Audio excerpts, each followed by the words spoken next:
Hey, it's Sam. Congratulations. We're looking forward to working with you. So a couple huge things you have to know, major mistakes that I've seen people in the over 210 or 220 clients that we've served help buy a home.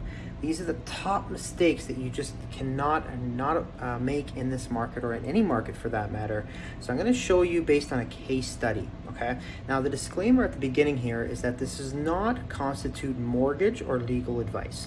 If you have mortgage or legal advice and you are a client of ours, please refer to our concierge. We'll make sure that you have a list of those professionals to speak to, and let's get into it. So the number one mistake that we see people make is when they work with a mortgage broker and they just work with the bank, they take that pre-approval as something they can just buy and that's it. Now we have a video on getting a pre-approval and the importance of that, so we highly recommend you watch that video. All our clients, when they make an offer, get a video and an analysis breakdown, as well as that video explaining the difference between a firm offer and a conditional offer and what you need to know. Now the thing that I mentioned here is that when they have a mortgage pre-approval with the bank, so here's case study John. Mentioned he's pre-approved, sold his home, all looks good. John makes first mistake, doesn't give us the mortgage broker information, doesn't consider a mortgage broker, he goes to his bank. So we get that information later. Market shifts 3-4 weeks later, we get the paperwork over.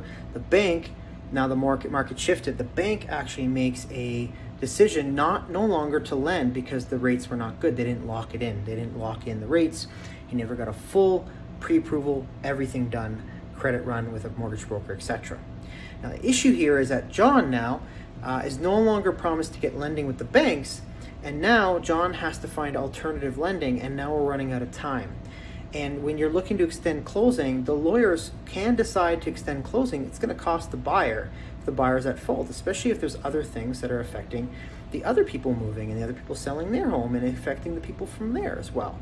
So those are things that you have to know, because if John would have had his mortgage broker information, so let's say we recommend a mortgage broker you work with, this is for smooth closing, not because we get something out of it. It's for smooth closing. We don't recommend things because they give us a gift card or something like that. We recommend because of the client experience, because we know on closing day the mortgage lender is huge and critical to sending the instruction and getting the money over so the lawyer can close the file and register the title. So those are things you have to know. And in this case, John made the huge mistake of not getting a mortgage broker. Not only that, he wasn't proactive on making sure the broker had the information right away, so that way the appraisal, if the appraisal is ordered, it's ordered right away. We've seen banks, and again, this is not against banks can be great, there's a lot of great banks out there, etc. However, you do need to be discerning, because in this case he had the pre-approval done, and what happened was they didn't even run an appraisal. So now this person actually went to private lending, it didn't go through, and now they're stuck at closing. So that's a huge thing. And the other thing you need to know is that sometimes the banks will do an appraisal a week before closing. If the market shifts, that buyer is in big trouble and they're leaving the volatility up to that person. So again, your realtor is not necessarily liable for this if they're explaining these things to you. So just make sure that this video should be great advice for you, and you need to do your research. Speak to mortgage lenders. Ask, is an appraisal being done on this property after you make an offer? If it's firm and everything, that's fine. As long as your realtor does a proper analysis with you, just make sure that appraisal gets done right away if it is being done, because the market could shift. Trust that helps, and we'll talk to you soon. Thanks.